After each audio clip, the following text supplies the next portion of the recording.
Hello and welcome to the Ice Guys. This is the show that takes you into the world of the National Hockey League. Every game, every day, from a betting perspective. With pro sports handicappers, Ian Cameron, Alex B. Smith, and various guests from the world of hockey and sports betting. And now, here's your host, Ian Cameron.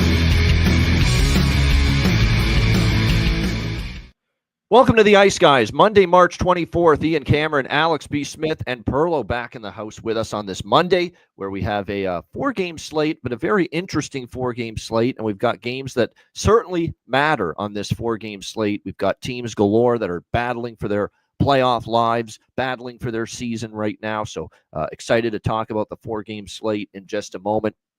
Before we recap Sunday, we do want to remind you right away, right off the hop, that our next betcast tomorrow night coming your way, Patreon exclusive. So the only way to tune in and watch the betcast and join us on the stream is to be a Patreon member. Tomorrow night, Tuesday, March 25th, 7 p.m. Eastern time. Make sure you join us. It's a great Tuesday night card. We start with some pretty good games early. Montreal-St. Louis is a huge game on the slate tomorrow. We've got a battle of the teams that have a chance to win the President's Trophy, Washington and Winnipeg. Tomorrow night, that's a great game. You've got the Rangers and the Kings in the late night hours, so it's a solid Tuesday night slate. Make sure you join us for it, 7 p.m. Eastern, Patreon exclusive live betcast, and to be there, you must be a Patreon member, so make sure you sign up before tomorrow night, $10 per month. You get all the exclusive bonus content as well, plus access to that live betcast, $10 per month, patreon.com/iceguys. Yesterday was a very entertaining day of hockey once again. It started with the Buffalo Sabres, 5-3 against Winnipeg. And look, the door was open potentially for the Buffalo Sabres here in this game once it was announced that Eric Comrie would be in net. He gives up 4 goals on 16 shots. A 25% of your shots that you face go in the net is not a good sign for your chances of winning. And we obviously saw that with Eric Comrie. And James Reimer, we figured, veteran goalie. He's been backup mostly now for several years, but figured he'd get amped up to play in his home province in Manitoba, and certainly in close to home. And he played a heck of a game yesterday for the Buffalo Sabres. They got badly outshot, badly outchanced, 36-17 Jets. But all that matters is the final score, 5-3 in favor of the Buffalo Sabres. A big underdog cash is there in the plus 280 range there in that game. Peterka, Dahlin, Kozak, Tuck, McLeod, 5 different goal scorers for Buffalo as well in that game. And they're leaking a little bit, Winnipeg. Whether it's the malaise of coasting in the Central Division like they are first place, this is not a team I'm looking to bet unless I have a good reason at the moment. They're kind of like going through the motions. Like I said, a malaise has set in on this Winnipeg Jets team right now. So I'm going to need good reason to back them because they're always going to be expensive, as far as backing them down the stretch. Like I said, they're prone right now to games like that. They've been flirting with a game like that, losing to a weaker foe. Because the Edmonton game without Leon and Connor, and they barely escaped with a win. They almost lost to Seattle recently, where they fell behind early and they rescued it with an overtime win. This is not a team playing 60 minutes of hockey right now. And that's what you got to be concerned about if you're going to bet Winnipeg. What a crazy-ass game in Chicago. My goodness, fun game. The only thing I was upset about was, why I didn't bet the over? Because this fits the over prototype for me perfectly. 2 teams not going anywhere, roll the puck out, score goals, no defense, is that the under had been dominant head-to-head between the Flyers and the Blackhawks prior to yesterday. But it was a goal explosion, 7-4, and finally Chicago emerged as someone had to play some defense finally, and the Blackhawks were able to put up a goose egg in the third period, shutting down the Flyers in that game. But it was just a wild game, sloppy as fuck, turnovers galore, breakdowns galore. Fedotov got lit up for 7 goals on 29 shots. It was a struggle early for Spencer Knight and the Chicago defense, but they collectively tightened it up and ended up getting the 7-4 win there over the Philadelphia Flyers, making us happy. We like the Blackhawks there as a live home dog, and they were able to get the job done in that game. Great spot to back Chicago, and it was nice to see them reward us in that game. Florida, they were horrible in the first period. Absolutely awful. They were down 2-1. It could have been worse. 17-4 were the shots in favor of Pittsburgh. What a goal. One hand on the stick by Brian Rust, too, at the end of that first period. Phenomenal goal that he scored. But Florida did get stronger as the game went on, and good teams, when they don't have their A game, find ways to win. Florida did that. They came back. They tied it in the third. Great for us. We like the draw. Plus 370 on that draw. Penguins and Panthers yesterday, and Florida gets the 4-3 win. In a shootout, coming back to beat the Penguins. So a big 2 points for them in that one, even though they didn't play their best. Best bet winner for me, St. Louis team total, over 3.5. What a price. I can't believe it was plus 135, quite honestly. It was a great price on that Blues team total, over 3.5. They put up a 4 spot on Nashville as expected, and a nice 4-1 win for the Predators. Gosh, this St. Louis team is scary right now. They're playing very well. Binnington's got his confidence back. They're getting everybody contributing offensively. One night it's Kyrou. One night it's Braden Shen. He scores 2 last night. One night it can be our boy Holloway. A Bull Duke can step up. Neighbors. I mean, you name it. I mean, it's a fun team to watch right now. They're playing with great confidence, outstanding coaching job to turn this shit around from Jim Montgomery here with this Blues team. Just outstanding work by them. 4-1.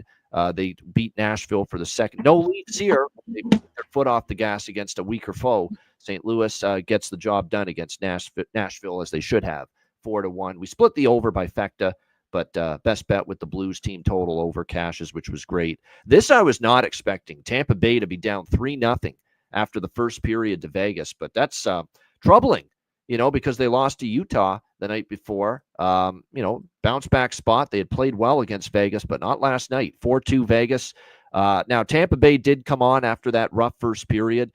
24-17 were the shots. Let's give Ilya Samsonov a little credit. One of his best performances of the season. 2 goals allowed on 37 shots. Tampa made a push, but it was not enough.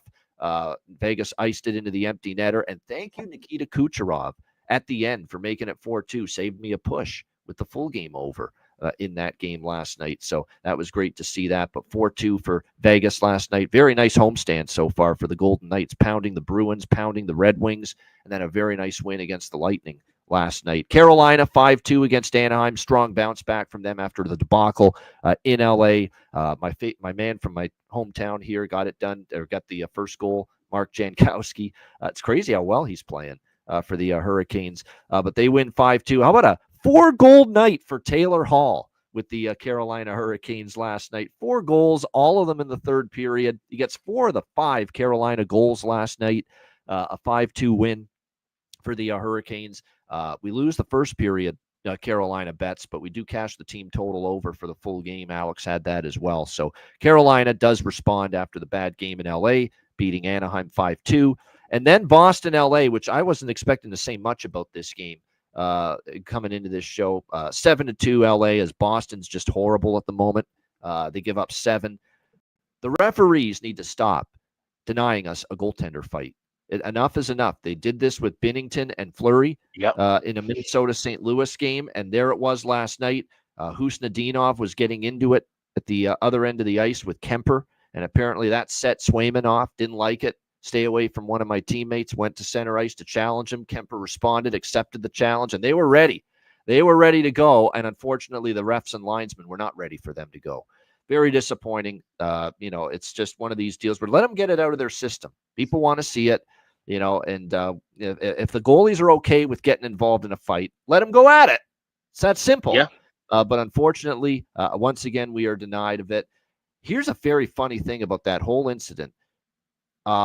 Nikita Zadorov was asked about it after the game, and he said apparently that Swayman was not happy with some of the shit that was going on down at the other ice. Oh, was that it? I didn't really know what that was about. Next question. I don't think Bruins players are that thrilled about Swayman at the moment. I don't think they're thrilled he sat out.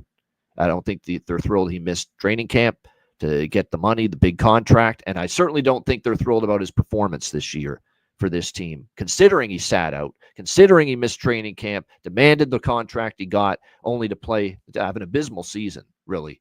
He has not played well for the Boston Bruins, and I think there's a little bit of a rift in that dressing room. If I'm reading between the lines of Zadorov's post-game remarks last night, there's a little bit of a rift with Swayman and his teammates right now. Not the harmony that that they've had previously. Remember when Swayman and Allmark, when he was with the team, were always hugging after the game and everything was so great? Not so much. It looks like there's a bit of an icy, strained relationship right now, Swayman and the rest of the Bruins. And that's what I gathered from those eerie, cryptic remarks and comments from Nikita Zadorov after the game last night. Alex, your thoughts on a pretty crazy Sunday? Yeah, it was. Yeah, for like I say, usually Sundays are kind of dull and boring in the NHL, but no, it certainly wasn't the case yesterday with a lot of day games. Obviously, that Hawks Flyers game, that was a fun one. And I said in the chat as the goals were piling up, I said, watch the Hawks get 10 fucking goals, and none of them come from Ilya Mikheyev, who was my bargain bin selection. He did have a couple of great chances in the game though. And like I said, that was just a slam dunk spot to bet the Hawks, especially off of the loss against St. Louis, a game where they played well.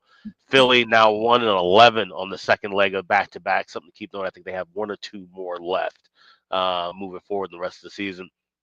So that was a nice cash with the plus money with the Hawks at home. Grabbed the first period over with Nashville, St. Louis, cashed that along with the team total. That was a great result and just a fun game to watch as well. He said did come short though, that over 5.5. And then he said the goals in Tampa Bay. They said needed that last goal. Sometimes we're looking for that to cash our over, but it's nice to get them sometimes to save us from losing one. So it's nice to push on that last goal with Kucherov, but getting the first period over in that one as well. So first period overs have been hot. The draws have been coming back. Draw season is fully among us as we head down the stretch into the playoffs, and it certainly will be the theme for tonight as well. No doubt, no doubt. Jimmy Murphy, by the way, we want him back on the show. We're going to try hard. He's busy as fuck right now because he's got the show with Pierre 5 days a week, the eye test. And the one thing I said to Jimmy is we got to start getting you on when you can be at home, ready to go. You're not running around because, like I would say the last 7 or 8 straight times Jimmy Murphy's been on the show, he's been driving at the time in his car, and his reception's cutting in and out. And, it's just, it doesn't make, it's just not good for the show. You know what I mean? Especially if you're listening on the podcast when, we're Sure. trying to have Jimmy on and it's cutting out and is in his car and his Wi-Fi reception's going in and out. So that's why Jimmy hasn't been on as much lately, but we're going to try certainly when the playoffs are going on to get Jimmy back. There's no issues. People are asking, you got a problem with, no, we don't. Absolutely not. Jimmy's always one of us. He's one of the Ice Guys family for life. It's just he's busy with the show with Pierre and other stuff he's got going on. And like I said, we want to make sure we can get him on the show when he's home and he's, and there's no reception issues and he's not running around running errands and taking keep care in of mind Maddie, too, whatever the case may be. Yeah. Other thing to keep in mind too, Jimmy and Pierre are super busy this time of a month in March with all the college. You see what they're doing? On. Yeah, they're running around, bouncing around from these college tournaments one to the next. So they're already in playoff mode, and then have to go into NHL playoff mode right after it. So it's a little different for those guys. Yeah, no issues with Jimmy. He's a great dude. We love him, and we'll definitely try to get him back on. Certainly when the playoffs roll around. Perlo, your thoughts on yesterday? Well, I'll talk about the one we're on the opposite side of. I was on Vegas yesterday. This is the time of year when Vegas starts to take things seriously, and I am not on Tampa Bay this year. I don't think they're winning in the first round. They're getting a little older. It's you got Hedman there. Maybe they're just getting stale and they'll turn it on. But this is usually the time when Tampa starts turning it on, and I'm not seeing it. I'm just not seeing it. So I did have Vegas. I was with you. I had more on the over than anything, and we got the push on that one. But I'm on Vegas a lot for the going down the stretch here. I'm going to be on Vegas quite a bit. What bugs me? Well, not bugs me, but I was listening to the show yesterday, and you guys mentioned Reimer from Manitoba. And when you said that, I already had Winnipeg all day on that game. And I was like, I'm not going to win it. Reimer with his family there and everything, and it wasn't a great. You pulled the shoot. You got out of it. You mean? Yeah. Well, no, I'd already bet it, but so I was kind of like, oh, that's not going to happen because Reimer. I forgot all about that. He was from Manitoba. It's not a great spot for Winnipeg. Buffalo actually want to win for him because the guy's the nicest guy in the world too. Right? So. That should have been, but besides that, all the other games I did really well on. It's been a great year for me. So I did something. I think it was more ego driven than anything. I had a little bit on Anaheim yesterday. Carolina had won a lot in a row, and they took a loss. And I know it was a bad loss, and because of that, I could see. But I liked the way Anaheim was playing, and actually Anaheim gave them a good go yesterday. It wasn't like it was a terrible pick, but I only had a smidge on it. I had Anaheim in it, but besides that, those were the only two that I had a difficult time with yesterday. It went really well. I did have the over in the Philly-Chicago game. I just couldn't see those guys playing defensive. I know what the trend was and stuff like that, but I just couldn't see it. It was an opportunity to get their goal scoring going, and so I took the over on that. That was one of my favorite plays. But so it's good to see Chicago score. It was good to see Bedard score. It really was. Like, it's good to see him scoring again. He's obviously, this has been weighing on the kid, man. He's a competitive guy, and I think he's going to be great. Like, people's pooping on Bedard right now. I hope there's people that look out for him and he can talk to, because you're right. There's been times, especially when they really went through some of these bad skids, Chicago, where he looks depressed and he looks like he's really, struggling with, keeping high spirits. But he's been great as far as what he said about the season in the media. He's been terrific in that regard. He hasn't thrown anybody under the bus. He hasn't, said anything negative about it. And yet he's still trying his best out there. The effort's there still from him. Yeah. And I think given how trying a season, he's held himself pretty well. He's conducted himself pretty well. And let's not forget, he's 19 years old on a dog shit hockey team. That's going to be tough for anybody. Expectations through the roof for himself. Yeah, exactly. Right. And that's the thing, right? Yeah, not only the pressure of the entire city and that organization on his shoulders, but his own expectations as well. So, he has to kind of, temper those expectations at times. And I think he's done a great job of that. And like I said, he still produced well considering how bad of a team he's been on in each of the last two seasons.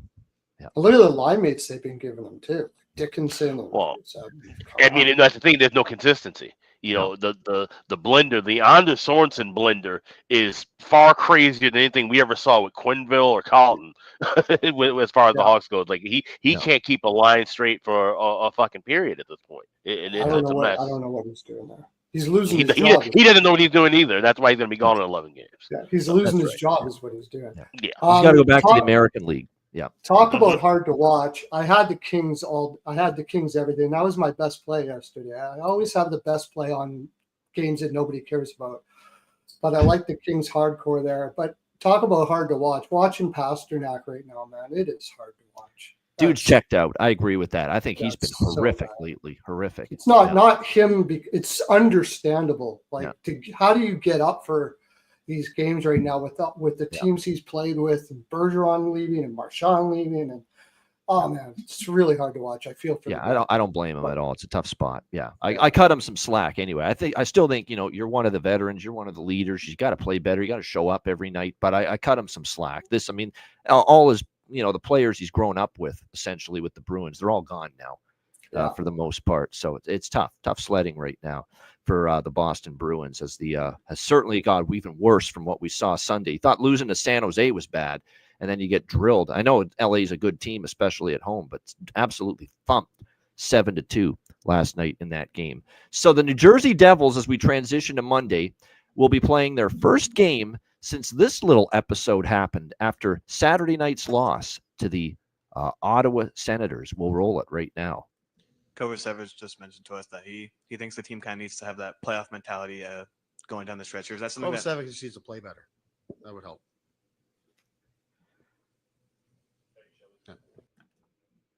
Hello, Johnny Kovacevic. Meet the bus and meet the man throwing you under it, Sheldon Keefe. Holy shit. Wow. Shots fired. Clearly, Johnny Kovacevic of the New Jersey Devils immediately right in the scope of the rifle being aimed by Sheldon Keefe. Wow. And the Devils are scuffling. We'll see if they can bounce back on Monday and only on Prime. Vancouver and New Jersey. We've got the New Jersey Devils minus 140. Home favorites here, 5.5 the total in this game. Look, this is a situation for New Jersey where, because of situations like injuries to Dougie Hamilton and Jonas Siegenthaler, there's a guy like Johnny Kovacevic that's got to play a lot of more minutes and a lot more responsibility. And he's going to have tough nights. Any defenseman that is kind of out of their element, playing more minutes and more ice time because of injuries, they're going to have tough nights when you're playing against the better players on the other team every night. There's no doubt. There was a time that guy was playing really well earlier this year for the Devils on their blue line. But I think, obviously when you have to play more minutes, you're not going to have great nights all the time. But it was just pretty stunning that Sheldon Keefe was that pointed in the post-game press conference there with those comments directly at Kovacevic. So how does the team respond to that? How does Johnny Kovacevic in particular respond to that? He's not getting benched. He's still in the lineup paired with Brian Dumoulin on the second pairing tonight for New Jersey. Luke Hughes, Brett Pesce, Brendan Dillon, Dennis Chalowski, the rest of the D pairs here for the Devils. We'll see how they respond. If you're the Vancouver Canucks, you're coming into this game where desperation and urgency ramps up even more because you lost in regulation to the New York Rangers on Saturday afternoon. It was just an absolutely brutal loss for the Vancouver Canucks because really that game was won by one man, Igor Shesterkin, on Saturday. The Vancouver Canucks dominated as far as territorial play, shots, chances, but unfortunately, Shesterkin was phenomenal for them. Vancouver was the better team, but unfortunately, they had defensive breakdowns in the third period, and it cost them in that game against the New York Rangers, bad ones. And it kind of, now Lankinen's got to make a save or two, but at the same time, some of those breakdowns were egregious, man. I mean, just, how does Brodzinski end up all alone like that in the slot on the one goal that the Rangers scored in the third period of that game? So we'll see how it plays out. Now, Elliot Friedman reported that Thatcher Demko's nearing a return, and that return could be tonight for the Vancouver Canucks in net. They have not confirmed who their goalie is, and I think it is going to be Demko. If you read the tea leaves, we don't have confirmation yet that Lankinen's in, and that kind of tells me I think they're kind of leaning toward Thatcher Demko's return tonight in this game against the New Jersey Devils to kind of shake things up. Meanwhile, let's talk about the hot mess that is the other goalie on the other side of this matchup, Jacob Markstrom, who is really in one right now as far as his confidence level. 1-5 in the month of March for Jacob Markstrom. .833 save percentage during that time. What has happened to the confidence level of the guy that they thought had solved the goaltending issues for the New Jersey Devils in Jacob Markstrom? And you thought maybe in his last start, you guys, against Calgary, because he's facing his old team, that's going to be the tonic that gets him to play better and play like a vintage Jacob Markstrom. And all he did was give up the big lead 3-1 in the third period. Calgary roars back and wins 5-3. Another loss for Jacob Markstrom. So he is not in great form right now. New Jersey's certainly, how they handle this little Keefe implosion there at the end of the game yesterday or Saturday night publicly is going to be interesting. I think the key thing, too, for New Jersey is, their offense has picked up a little bit, but suddenly, defensively, they've shown some warts. Again, they lose to Ottawa on Saturday night. Not their better defensive game by any stretch. And that was Jake Allen on Saturday night, who's been the better of the two goalies. Devils still not able to win that game. So there's issues. It's a Canucks or pass for me. I'm not laying -140 New Jersey with their state right now, or a goalie that's 1-5 in the calendar month and laying -140 with them. So this is going to be a small Canucks bet here for me at +120. Just small because, look, they play the way they did against the Rangers. I think they're going to win tonight because really that was all Shesterkin just robbing the game for the New York Rangers the other night. So I'm going to sprinkle on the Canucks here, +120. This total has fallen to 5 at a lot of books now. 5 over -130 at Caesars. It's over -126 at 5 at Bet Online. Among other spots. At 5, I'm taking over this total. I was not going to bet this total pregame, but now that we've fallen to 5, the last time we saw a 5 was just last week, and it involved the Canucks when they played against the St. Louis Blues, and that game ended 4-3. It ended up going over the total. So I'm going to go with over 5, -126, the best price you can get with that. Little Canucks +120. Jonathan's liking the team total. I don't hate that. Over 2.5 at plus money. How can you trust Markstrom right now? Let me see regarding that team total, Jonathan, that you mentioned liking there with the Vancouver Canucks over 2.5 at plus money. I'm looking at Markstrom. He gave up 4 to Calgary, 6 to Pittsburgh, 3 to Columbus, 6 to Winnipeg, 4 to Dallas. Holy shit, he's given up at least 3 in 5 straight starts. So it may not be all that much to ask for the Vancouver Canucks to get to Plus 3 money here too. at plus money. So that's probably what I'll do. I'll split it between money line and team total on the Vancouver Canucks. But most of all, I like the draw. I think it's a perfect draw candidate. This is a draw-heavy card for me. Let me put the preamble out there right now. We really like me some draws here on this card. This one makes sense. Vancouver on the west side, New Jersey on the east side. I expect a competitive game. Vancouver went to overtime against the Blues. They went to overtime against almost went to overtime against the Rangers. You look at it, I certainly think this game is going to be one of these deals where it's competitive, it's tight, it's close. New Jersey's not going to care that Vancouver gets a point in this game and vice versa. So the draw I like, one of multiple draws that I like on this short Monday slate. Alex, what do you think here, Vancouver, New Jersey? Yeah, I mean, draw season's in full force, folks. So there will probably be a draw at least 3 of the 4, if not all 4 games tonight in my card. This is one that I like quite a bit. You can get plus 310 at Bet Online and FanDuel. So far, I've looked around; those are the best books so far for draw prices tonight. Like I said, this over 5, and I saw it drop, to 5 minus 125 at one shop. I think at BetMGM, that's where I was able to grab that 125. Like I said, 126 at Bet Online. I'm thinking, okay, well, it's not Luongo and Brodeur in goal. And like you said, you look at the numbers of Markstrom, he's been rough lately. You look at Vancouver, we know the issues they've had at times defensively. I got to go over the 5 and minus 126. But if you like a side, if you take, taking a shot with Vancouver, but BetMGM is your friend, and this number is actually moving. It was plus 200, now it's plus 195. Canucks to win with over 4.5 goals parlayed. If you think that maybe this game could be a little bit of a defensive stalwart, you can look for one of the sides and go under 6.5 and grab plus money with that as well. So this is a really good game. And if you're looking to, whatever spot you like, whatever spot you feel is comfortable, you should be able to find a good plus price attached to it. But I'm just going with that over 5 minus 125, and also going with the draw. I got plus 310. All right, good stuff. Burlo, what about you here, Vancouver, New Jersey? Yeah, well, first of all, I'll get into what Keefe said. And I'll tell you this right now. Keefe's an idiot.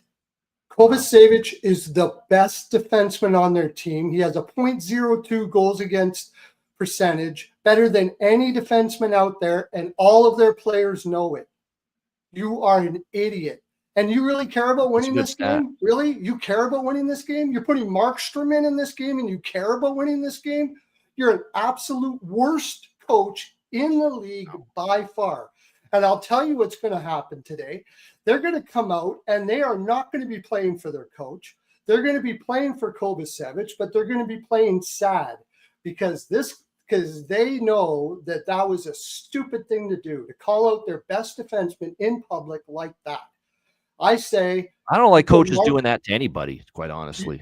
And you're not calling out your goaltender Markstrom. I haven't heard of one time. He's been the worst goaltender ever since the break. So I'm going to take Vancouver money line first period. Coming off that Rangers game, they're desperate. They need it right now. I think New Jersey's going to come out scared to start this game, and I'm taking Vancouver money line first period. I agree with you with the draw for sure. But I'm leaning more and more Vancouver the more I think about it here. If they put Demko in, I'm a little scared. Then I'm even more on the draw.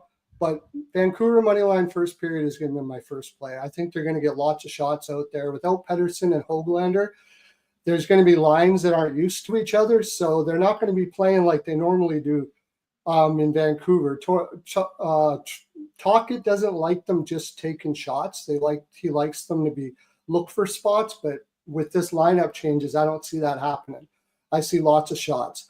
And one thing Markstrom is his kryptonite is shots. Shots is his kryptonite. So give me Vancouver to score first and Vancouver money line first period. Sorry, I got a little excited there. That's all right. We love people getting excited. I think Keefe is an absolute it's horrible.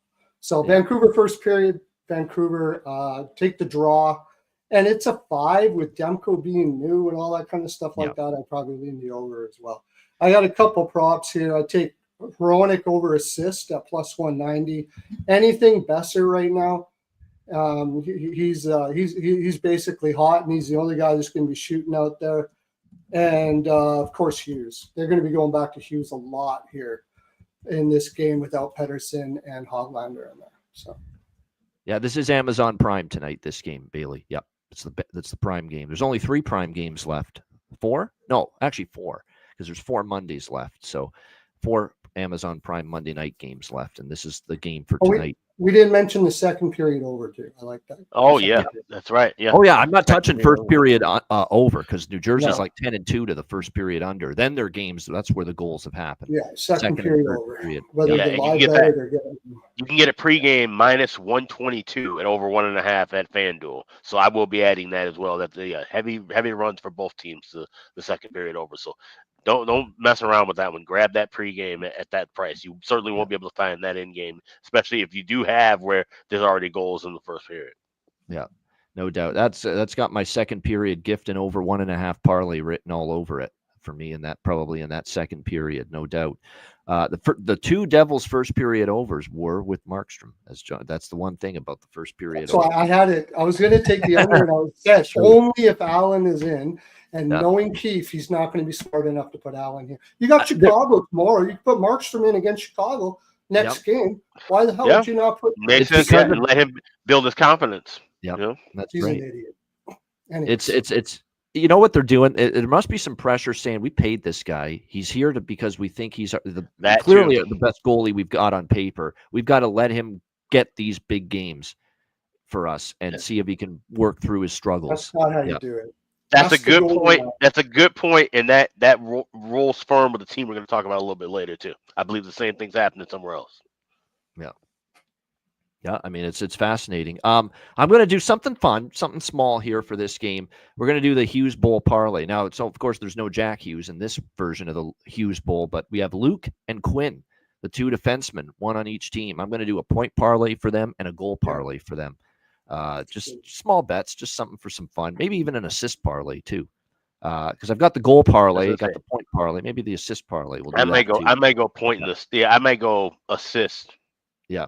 Or point would probably cover everything, really. But assist seem more likely. So, yeah, Luke and Quinn Hughes. As far as Brock Besser, I actually not bargain bin worthy, but this guy shows up in big games. He's scored in multiple games now for the Canucks. Brock Besser, so the goal prop for him. I'm liking what that appears to be here for this matchup tonight, Vancouver and New Jersey. You look at the lineup combination. How about Eric Howla? He's with Hischier and Meyer, and don't look now. He's all of a sudden got a little offense to him, and the goals have started to finally come back for Eric Howla for the New Jersey Devils, put up there on the top line. So I think there's great value with Eric Howla for a goal prop tonight for the New Jersey Devils, playing with Hischier and with Meyer, and even with Cody Glass, who's with Nason and Bratt. Cody Glass repair, Cody Glass replace. There's some value there, no doubt. And then on Vancouver, we'll have to wait and see. Pettersson, by the way, and I don't know if Heedle's still out. Pettersson's day-to-day. Now, this is a fucking joke. Pettersson is day-to-day with quote-unquote soreness. The whole league is sore. Every player is feeling sore at this stage of the season with the amount of games that have been played. And obviously, the toll that the schedule has taken on everybody. Everybody's sore. Elias Pettersson, EP40, whatever the fuck you want to be called. You're soft. Get your ass in the lineup. You have 10, 12 games left in the regular season. Play.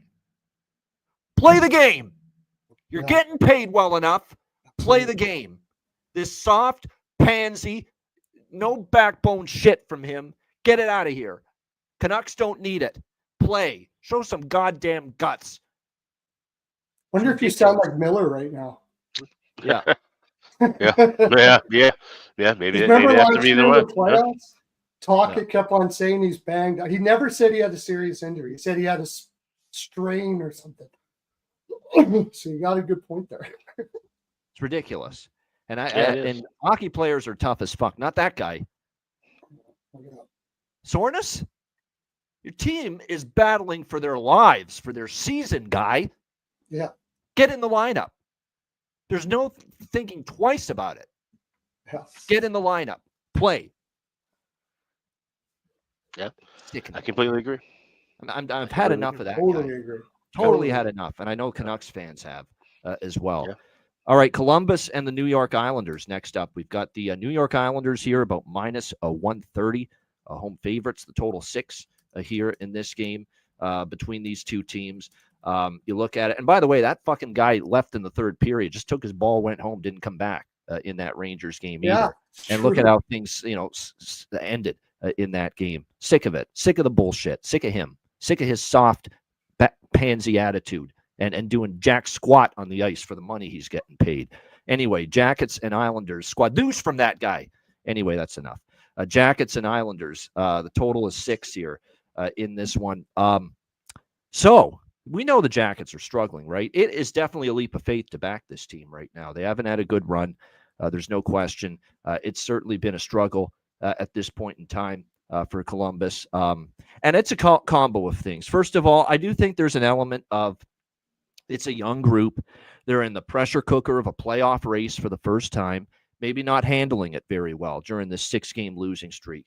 Part of it, too, is the emotion of the season maybe starting to wear on them. They've hit a wall physically, emotionally. This has been a trying season. They have obviously the heartbreaking tragedy of Johnny Gaudreau's passing in the offseason, and I think that's certainly played a part in it, no doubt about it. So they need, at this stage of the season, when you're down and out, and they're not out, they're still very much in the race, but it feels like they're down and out because they've lost 6 in a row. You need something to happen to spark the group. You need something to happen to change the momentum in a positive manner. You need something to happen to turn the tide. And for the Columbus Blue Jackets, the hope tonight is that the return of Sean Monahan will be that spark. That you can't start a fire without a spark. Bruce Springsteen. They're going to have to hope that Sean Monahan is that spark that lights Columbus up and gets them going. And it very well could. Let's not forget, this is a point-per-game guy, 41 points in 41 games for the Columbus Blue Jackets before his injury. We know he was playing well. He's going to go back to centering the top line and playing on the number 1 power play unit as well for the Jackets here tonight. And Eric Goodbranson, veteran defenseman, who's limited, but he's good at what he does, and being physical and, blocking shots and trying to be good in his own end. So it kind of feels like Columbus gets a spark from it. And I'll say this about Columbus. There's 2 of the last 3 games. They have shown very real signs of coming out of these doldrums in this losing streak. They lost 2-1 to New Jersey when Jake Allen, who we just talked about, why the hell is he not starting tonight? Jake Allen was phenomenal against Columbus just a few nights ago. 46 shots for the Blue Jackets in that game, and they lost 2-1 to Jake Allen and the New Jersey Devils. They lost 1-0 in overtime. It was a pretty even game to Florida. Could have went either way. They lost 6-3 to Pittsburgh. Tarasov couldn't stop a beach ball, and they had 47 shots in that game. They outplayed Pittsburgh pretty well for most of that game. So there's signs that Columbus is close to finally getting back in the win column. Tonight could be that night. Now, the one thing I am concerned about is, again, the Islanders are playing well right now. 3-1 their last 4 games. The only loss was an overtime loss to the Calgary Flames. They've been scoring quite a bit of late. Bo Horvat, Simon Holmstrom, Noah Dobson's been good from the point as well. Duclair, Lee have chipped in as well, and they're starting to obviously get their offense rolling, which has been a big component, of this little run that the Islanders have put together. But I believe in this kind of intangible here, that the emotions get ratcheted up and just a little positive bounce in the step of the Jackets comes into play tonight with the return of Monahan. So I'm giving them a shot tonight at plus 110, Columbus here in this game. Again, small shot because they've obviously found ways to lose. They've been struggling. But at this price, with the Monahan return, that could fuel them here a little bit. So I will jump in with a little plus 110. This is a draw I love. It goes without saying. Islanders are back in full force. If you look at their recent games, we've seen back-to-back overtime games for the Islanders on this homestand against Montreal and Calgary, 2 teams also battling for playoff positioning, and they went to overtime with both of them. Same situation here, playing a team also battling for playoff positioning and a chance we get this game to go to overtime as well. So I'd like this draw here in this game for sure. Small shot in the Islanders, and I'm going to keep riding the overs with the Islanders. 4 straight overs. The Jackets are certainly on paper a better offensive team. There's no debate with Sean Monahan back in the lineup for them, and he certainly boosts their power play. So Over 6, I like that. You could turn it into an over by Fecta if you want, but I definitely like the full game over more than the first period over here in this game. Again, 4 straight overs for the Islanders, and right now their offense is flowing at this point in time. Alex, what do you think here? Jackets, Islanders. So I would look for an over in game in this spot. Like I said, maybe not so much with the first period over. This could play like a kind of tight playoff style game early, and then we see goals explode, and then I expect it to kind of tamper down late. So I am on the draw. Please shop around for the best number. I'm seeing a wide variance, but plus 340, 345 is the best prices I'm seeing that now. 340 at Bet Online. Where you're seeing 310s and 320s in some of the other domestic books. So shop around for that. But I'll be looking to grab an over in game. Just want to see how the pace of play goes. Loving this draw as well. Of course, you got Islanders. This is a classic draw season spot. So I'm definitely rolling with that. All right, Perla, what are you liking here? Columbus Blue Jackets, New York Islanders. Yeah, I said I was off the Blue Jackets a little bit because I thought the Goudreau bump reached its peak at the outdoor game, but Monahan brings it back again to me.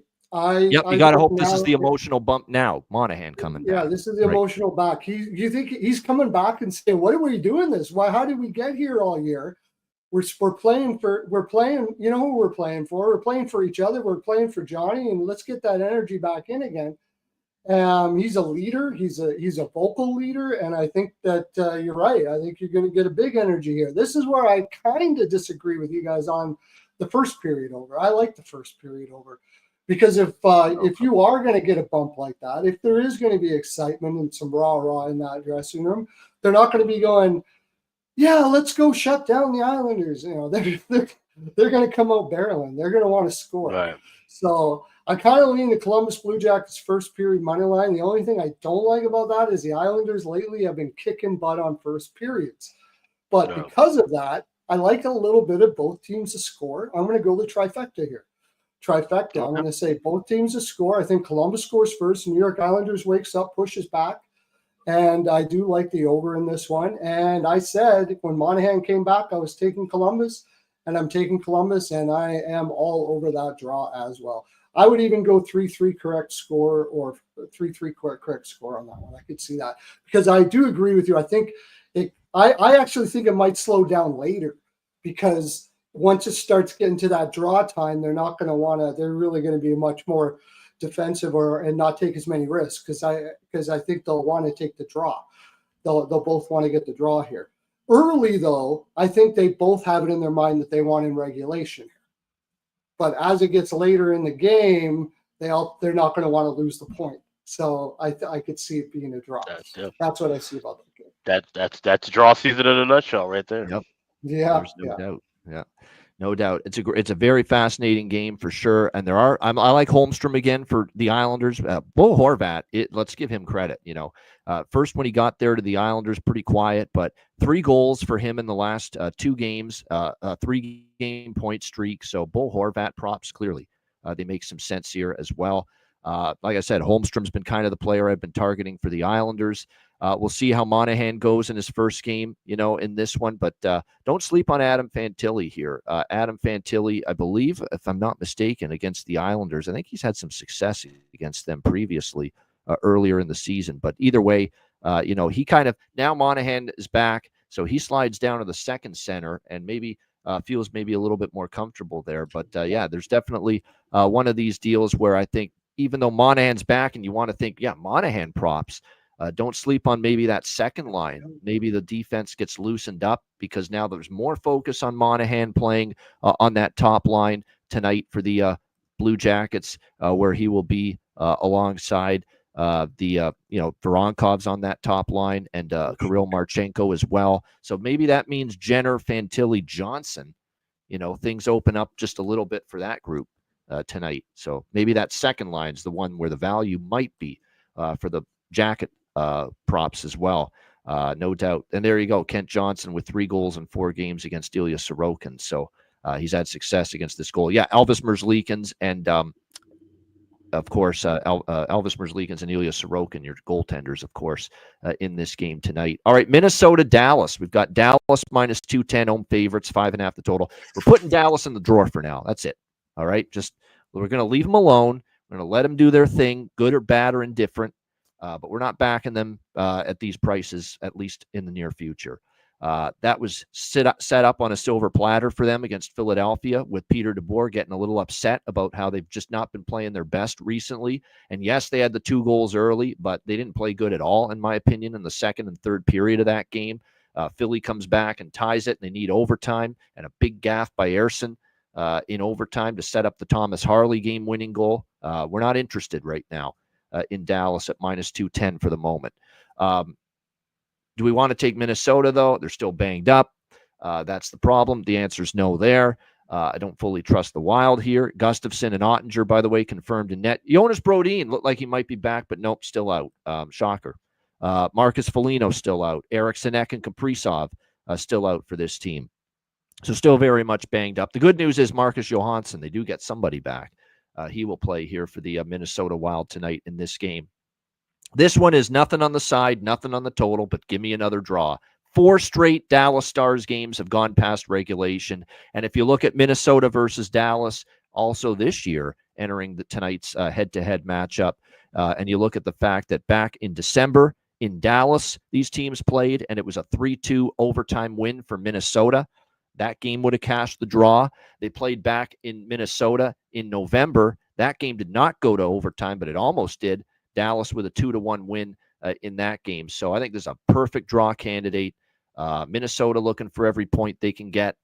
Dallas is not playing well enough to win by margin at the moment, and clearly that was on display against Philadelphia on Saturday afternoon. Think about that. The same Philly team that Chicago pulverized yesterday 7-4. And here's Dallas needing to go to overtime with them on Saturday in a game where the coach called them out prior to it. So the draw for me is the only pregame bet I've got in this one. Alex, Minnesota, Dallas. Yeah, same thing here. It's just rolling with the draw. I can't back Minnesota even at this big of a plus price with all the guys they're missing right now. Certainly can't look to Dallas even in regulation. This game has draw season written all over it. So that's one of the first bets I made today was grabbing the draw here. It's the only thing I have. No doubt. No doubt. They did win in Dallas earlier this year, so I would definitely lean Minnesota before Dallas at this price. But I'm just sticking to the draw here. Perlo, what do you think here? Wild Stars. Yeah, I'm definitely on you with the draw. I'm actually going to take draw first period too. I think this starts. It's really hard to get inside on Minnesota right now the way they're playing. You got to give props to Hines. He's really got these guys playing tight in the defensive zone. And the Stars are struggling right now. And I don't think, especially in the first period, that's going to change. So I'm going to take under 1.5 first period as well. And I would lean Minnesota here. Ottinger has been like Markstrom this year, has really struggled. And if somebody's going to let a loose one in, it's probably going to be Ottinger. Plus 180, I might put a tiny smidge on that. But I think like a 2-1-3, like you said, 3-2 game or something like that. I do have no, I don't. I'll put it out here. I don't think it's going to be my bargain bin, but the type of game that Dallas is going to have to play to win this game is they're going to have to get inside and get some deflections. Gustafsson's playing extremely well, and they honestly don't have a lot of guys that do that. They have one though, and that's Marchment. So I like him to get a goal tonight at 310. So I don't know if that's going to be my bargain bin, but I do like him to pot one tonight. Yeah, I mean, definitely, I like it. You know, he's certainly capable. Right now, he's still playing with Duchesne and Michael Granlund. He did score against Tampa a couple of games ago, and we'll see if he can find the back of the net here tonight. They need more from that Robertson, Hinson, Rantanen line. They've actually been kind of quiet here these last couple of games, so we'll see if they can kind of get things back up and running again for the Dallas Stars. My favorite Dallas prop is our guy Thomas Harley. I mean, he's just 2 goals against Philly. He got 2 of their 3 goals, the overtime winner. He's got 5 points in the last 3 games. We've talked about just what a great job he's done, you know, filling in and doing all the stuff that Miro Heiskanen had done for this team with Heiskanen injured. So there's no doubt Thomas Harley is my favorite prop look on that side of it. I'm going to go back to Ryan Hartman for the Minnesota Wild. You know, he's always someone that in a game like this, could see him maybe finding the back of the net possibly here for the Wild. All right, Detroit and Utah, final game of this Monday night slate. Utah minus 160, home favorite, 6 the total here in this game. The the Red Wings, man, is a rough go for them right now. They are definitely a team that is quickly falling out of it. They're not out of it yet. They're still only 5 points back of Montreal, who have the second wildcard spot. But they need some W's, period. I mean, it's that simple. They need to start putting some goddamn wins on the board, or else they are going to find themselves definitely out of it, this Detroit Red Wings team. And what's the problem, you ask, with the Detroit Red Wings right now? It's a couple of things. One thing is they're not scoring without the power play. 5-on-5 offense has really slowed up. If you look at it, they scored 3 goals against Vegas. 2 of the 3 came on the power play. Before that, they had scored 3 goals or 3 goals or less in 8 of their last 9 games. And actually 9 of their last 10, they've scored 3 goals or less. And the majority of those, they've scored 2 goals or less. So the Red Wings, with all this abundance of talent up front, DeBrincat, Kane, Larkin, Raymond. What's Raymond done? Raymond, well, can't find him with a telescope suddenly. What's going on there as far as his offensive production is concerned? Tarasenko and Ray Ferraro. If you watched the ABC game, Detroit Vegas Saturday, Ray Ferraro just carved Vladimir Tarasenko up for a soft-ass, pathetic defensive effort in front of his own net that led to a Vegas goal. He said, you better be committed more to the cause than that. And when you're not scoring, and he went after him. And I applaud Ray for that. Ray's one of the better analysts for that reason. He'll be critical when he needs to be, and he just went after Tarasenko. And that's the kind of effort that's bullshit at this time of year. Bullshit. To be given that kind of an effort defensively. But that's Tarasenko. If he's not scoring, he's not going to give you much of anything else. That's always been what his career has been all about for this Detroit, for this team, going back to when he was with St. Louis before that. And even the Florida year last year. I mean, he's a guy that, defensively, they had to drag it out of him, committing to playing away from the puck. And he just doesn't do it well enough or consistently enough, not even close. So now Detroit's struggling. That's one of the issues they're struggling. Not enough 5-on-5 offense. And the other issue is defensively, they're a mess, and they can't keep the puck out of the net. And they're giving up 4 goals and 6 goals 5 goals on a routine basis. Penalty kill has not been great. Goaltending, you don't know what you're going to get. Certainly you don't have great confidence right now in either of Talbot or Lyon. And of course, Lyon's the forgotten man now that they've got Mrazek. And it is going to be Peter Mrazek tonight, but it's almost like Todd McClellan's hesitant to just give this guy one game after another. And finally, he's going to get the opportunity here. He obviously gave up 4 in his last start against Washington. He's 2-2 in his last 4 starts. You got to hope, though, that he can't be any worse than Talbot. Let's be honest. Talbot's just had a really rough go at this point in time. So I like the call from Todd McClellan. It's the logical call. It should happen that Peter Mrazek starts. 2-2, 2.51 goals against, 901 save percentage for him in his 4 starts with the Detroit Red Wings. So we'll see how that plays out. Utah, meanwhile, you got to give Andre Tourigny a lot of credit because this team looked like they were fading, and now suddenly they've won 3 of their last 4. They had that bad loss to Edmonton and a loss they probably shouldn't have had at Seattle, but they beat Vancouver 3-1 on the road. They come home, they beat Buffalo and Tampa Bay 6-4. Now, they did also take advantage of a Tampa team with Brandon Halverson in net the other night and kind of took advantage of that. And boy, was it good that I was on top of that, because once he got announced in net, we just jumped on over by Fecta and Utah team total over in that game and easy winners, all of them. Mrazek's better than Talbot. Yes, the team's got to commit to better defensive play in front of them as well. Are they going to be capable of doing that? That's going to be the big question, and that's what remains to be seen going into this particular game against the Utah Hockey Club. One thing I've noted, I definitely like the first period over here in this game. Full game over, I lean to that too, a little over by Fecta, but I'm going to see if I can find a 5.5, maybe in game, because right now you can't. It's 6 across the board pretty much with this total. But I like over by Fecta. Might wait to see if I can get a 5.5 in game, but over 1.5 first period. And Mrazek will be better and give him, I think, a little bit of a better chance goaltending-wise than Talbot, but I still like Utah team total here. You can get it over 3.5 plus 110.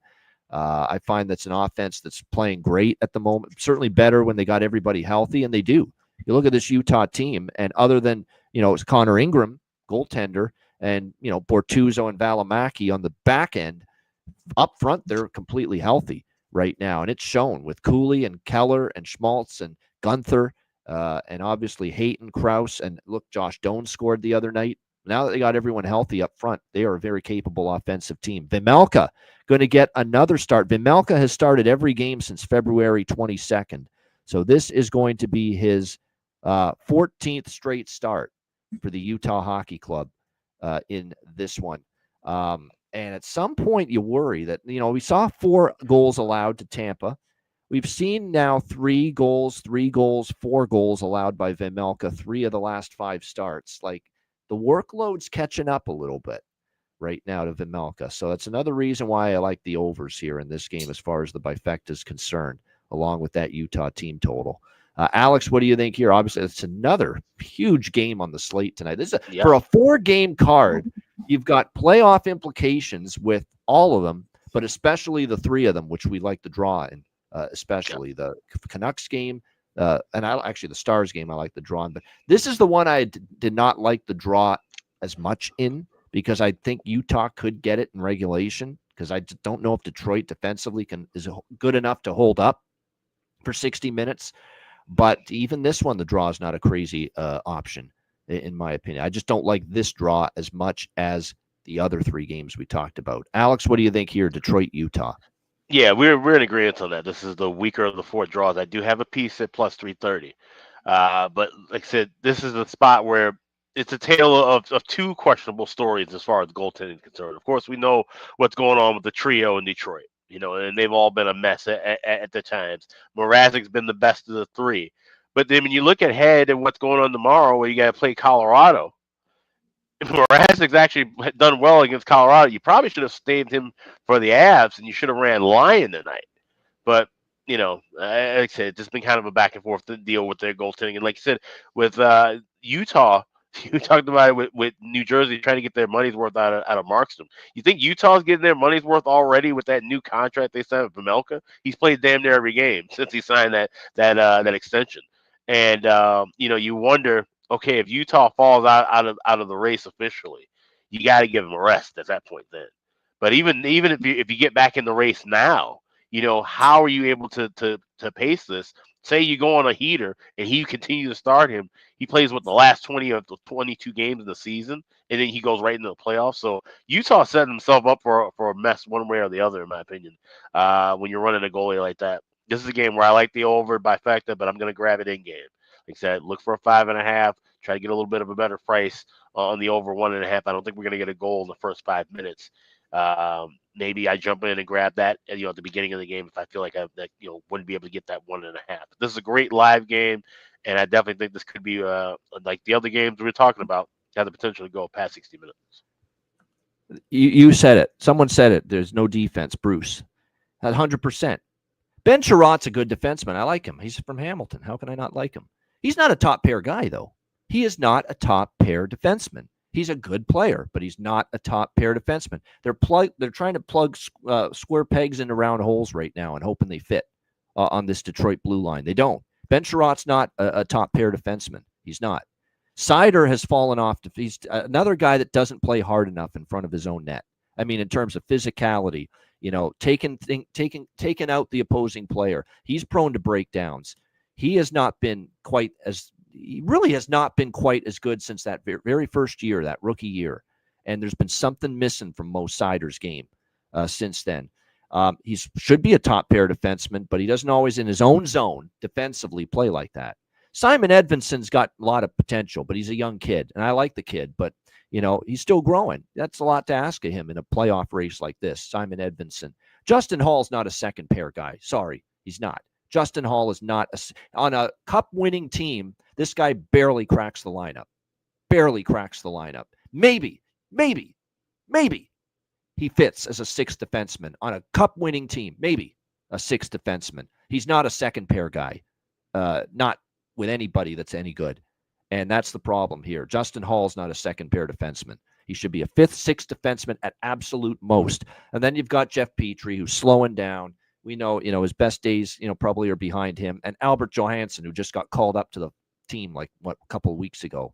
That's not an NHL caliber blue line. You want to know why Detroit's having issues? Look at that. Look at that blue line. Hot mess. 1 through 6 right now. Guys that are in roles they shouldn't be in. Period. It's as simple as that. It's really that simple. Perlo, what do you think here? Detroit, Utah. You're kinder to Sherratt than I am. I think he's a 5'6" at best.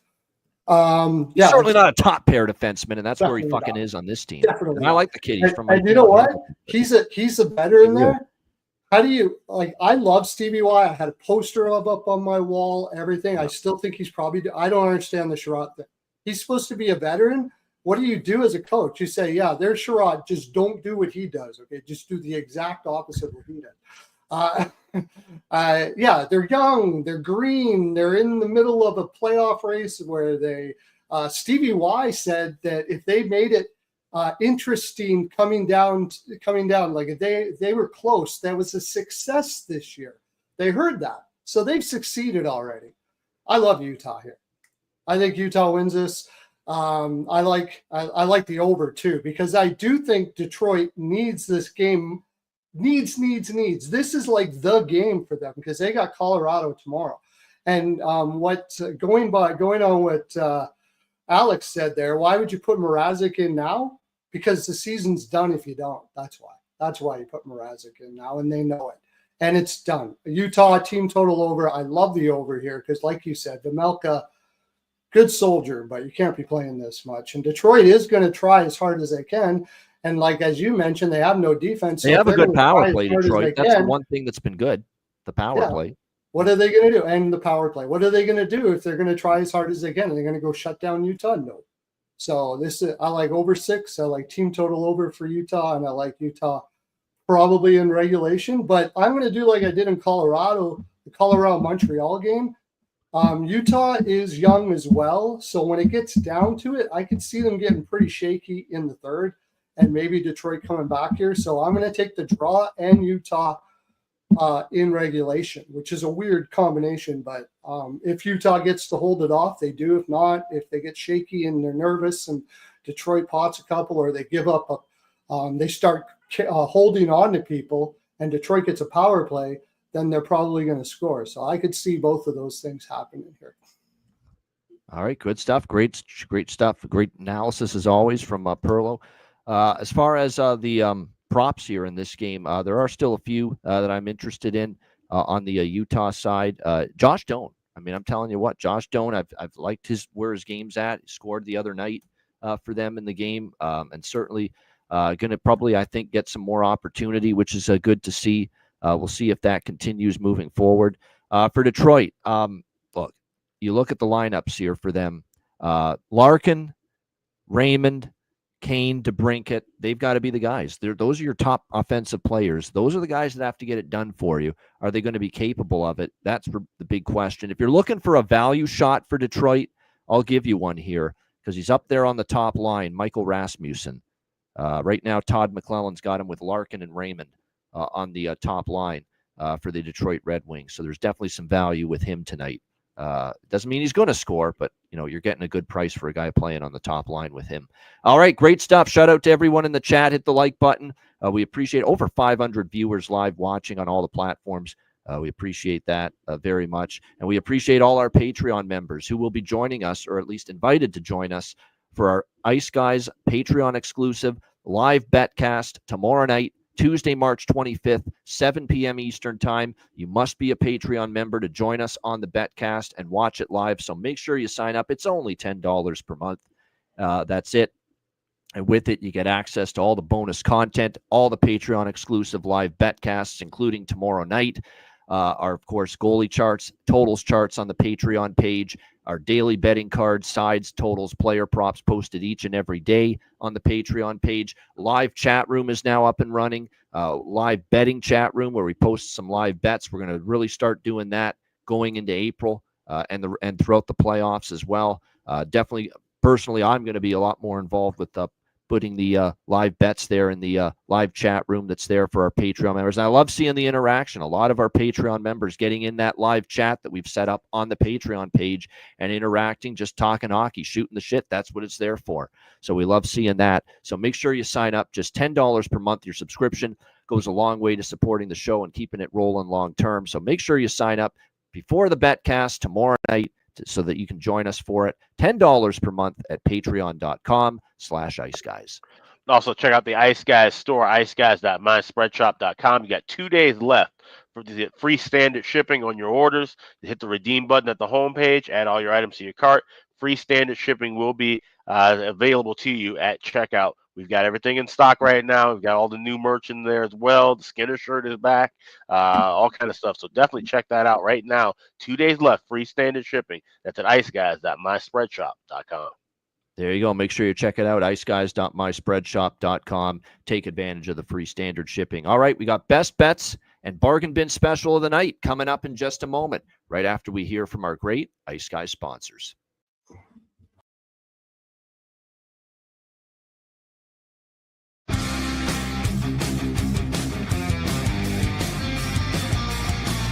Support for the Ice Guys podcast is provided by Boston Hemp Incorporated, Tailgaters Social, and a big thank you to all that subscribe to the Ice Guys Patreon page.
Shout out to all our great sponsors, including Boston Hemp Inc. on a solid fire Monday. Make sure you check it out. 20% off all orders on the website using the promo code ICEGUYS at bostonhempinc.com. All right, bargain bin special of the night on this 4-game Monday. Alex, where are you headed for the bargain bin special?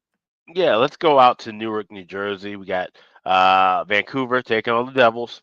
You got a guy who has scored his last 2 games, and he's moving up to the top line yet again. And you can get him at plus 500. Available at BetMGM. I'm talking about Eric Howler of the New Jersey Devils. Get him anytime goal scorer, plus 500. Available at BetMGM. That is my Monday bargain bin special. That's a good one. That definitely is. Eric Howler, plus 500 for the New Jersey Devils. Bargain bin special of the night for Alex B. Smith. Perlo, bargain bin special. What do you got? I'm going to do 2. I can't make up my mind between the 2 of them. So, as I want to mention about the Detroit defense being so bad, they also are not very good on the penalty kill either. So, but I'm going to give Cooley is heating up. He came off his injury, and now recently he's looked absolutely fantastic. So I'm going to go Cooley over 1.5 points at plus 170, I believe it was. Or sorry, plus 370, I believe it was. Yeah, plus 370. And I'm going to go to my man Monahan. Islanders' worst penalty kill in the league. Nobody scores on the power play better than Monahan. I'm going to take a power play point for Monahan at plus 350. I like it. Good stuff there. I like both of those, actually. Bargain bin specials. Good calls there with both of them. My bargain bin special of the night for this slate. There's some good looks that I'm going to choose that I can go with here. I'm just looking to see if the one in the Vancouver game was, not quite bargain bin worthy. He's playing great. He played great against Philadelphia on Saturday. He's suddenly starting to shoot the puck a lot, and he's finding the back of the net with that shot. We're going to go, and someone we've obviously targeted for player props for a while. How about a little Thomas Harley, plus 520 for the Dallas Stars? I think he is live to find that back of the net tonight for the Dallas Stars. He got 2 of their 3 goals against Philly on Saturday. So Thomas Harley, Dallas Stars, plus 520. Let's go with that for bargain bin special of the night. All right, best bets for this Monday. Alex, what do you like for best bet? Yeah, it feels like it's 2012 seeing this line, but we do have it. It's an over 5 minus 125 with Vancouver and New Jersey. And like I said, the goaltending has not been warranting that level of a total. So we're going to go over 5 with Devils Canucks minus 125. That is my Monday best bet. All right, there you go. Vancouver, New Jersey, over 5, minus 120, as low as minus 126. Believe it or not, you can find with that Canucks Devils over for Alex B. Smith with his best bet. Perlo, best bet. What do you got? With that rant I did earlier, it's in my soul to take Vancouver here, but I can't because it doesn't make sense. But like the other rant I did with Detroit's defense, I'm taking Utah team total over. All right, Utah team total over 3.5, and 3.5. you can get that at a pretty good price, upwards of plus 110. So a very good price with that for Perlo with his best bet. And my best bet for this Monday, this Islanders team, they're an over machine. I can't believe I'm saying that, but they are. 4 straight overs for the New York Islanders. And at DraftKings right now, you can find this full game total at 5.5. And they've been going over this number quite a bit lately. And I think the Jackets get a big-time offensive infusion tonight with the return of Sean Monahan.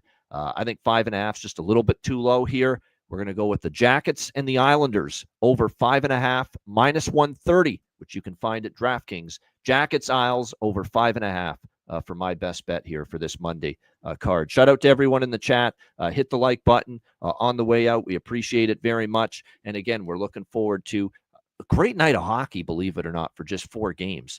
These are all playoff implications galore, and hopefully it makes for some great hockey. Hit the like button on the way out. Patreon exclusive live betcast tomorrow night. Make sure you sign up on the Patreon page if you aren't already so you can partake in the betcast tomorrow night.